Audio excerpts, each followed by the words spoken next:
Welcome back to Carneades.org. Today we're going to be continuing with our series, Dumbfounding Definitions, Dizzying Distinctions, and Diabolical Doctrines, a series sorting through some of the jargon of philosophy. In this video we're going to be looking at what is physical atomism. Now, there are several different positions in philosophy which are known as atomism. So this can get a little confusing and a little difficult. So logical atomism has to do with Bertrand Russell's theories of truth. Check out the video on the correspondence theory of truth for more on that.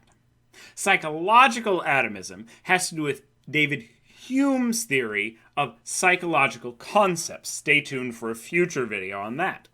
This video is on a much more ancient position called physical atomism, or ancient atomism. Simply, this is the position that the physical world is composed of nothing but the void and an infinite number of indivisible atoms, or corpuscles, if you want the 17th century version of this position. All of those atoms are identical, indivisible, and the smallest thing that anything can be. And just the arrangement of those atoms is what determines what anything is. We are nothing but atoms and the void. Ancient atomists include Leucippus, Lucretius, Democritus, Epicurus, and others. These philosophers work to explain all of the macroscopic properties of the world using only the shape and size of the atomic particles and the way that they become connected to run into each other as they move around the void. Due to modern scientific discoveries, these theories have generally fallen out of popularity. Though, when considering the great diversity of objects in the ancient world, and the modern scientific claims that all of this diversity can be reduced to really a limited number of elementary particles, this theory is impressively prophetic for an ancient theory of natural philosophy.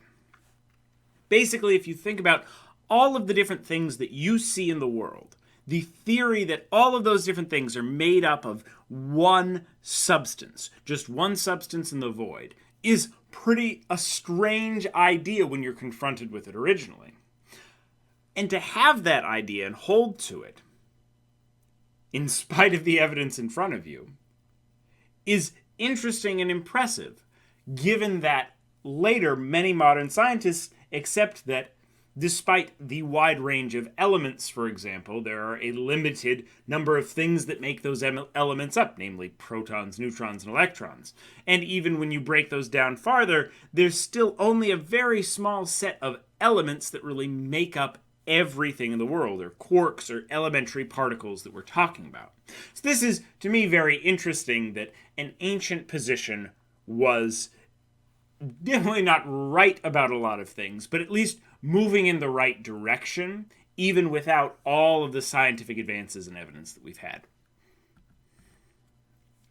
The indivisible nature of these particles was used at the time to address the issues found in Zenos paradoxes.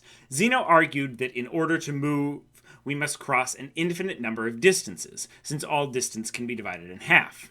If the smallest particles are not divisible, as the physical atomists claimed, then distances cannot be divided infinitely. Once we get down to the level of an atom, we can't cut it in half anymore. These would stop at atoms, so we get rid of our infinite regress. However, the need to use this explanation to address some of Zeno's paradoxes has decreased with the rise of calculus and our ability to sum infinite series. But still a creative way to deal with some intriguing paradoxes of the time. What do you think? Do you think that ancient positions like the atomist have some importance in modern philosophy today, or are they just something interesting to learn about in terms of the history of thought and the history of philosophy? Do you think that we can gain something from theories like ancient atomism, or are they just an interesting intellectual exercise for us to go through? What do you think? Offer your thoughts in the comments below. Watch this video and more here at Carneades.org, and stay skeptical, everybody.